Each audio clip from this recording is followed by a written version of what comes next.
النهارده عندنا لقطه. لقطة ديل مع وكيل.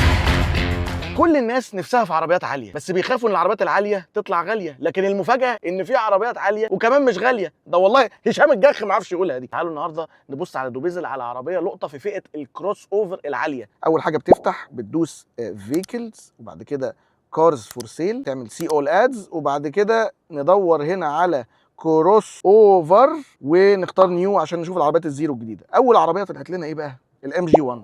الام جي 1 دي عربيه خلي بالكم مطلوبه، لكن طلبها ده اذاها لان حط عليها اوفر برايس، وانا ما بحبش الاوفر برايس. في الاوبل موكا، ده الشغل الالماني بقى المحترم، عربيه الديزاين بتاعها حلو جدا. واوبل الناس المصريين بيحبوا اوبل عامه في المجمل، لكن مشكلتها ان هي مقمطه، يعني اللي عايز عربيه كروس اوفر يفرشح فيها في المساحات الموكا مش هديه، الحته دي ضيقه شويه. تعالوا نشوف حاجه ثانيه.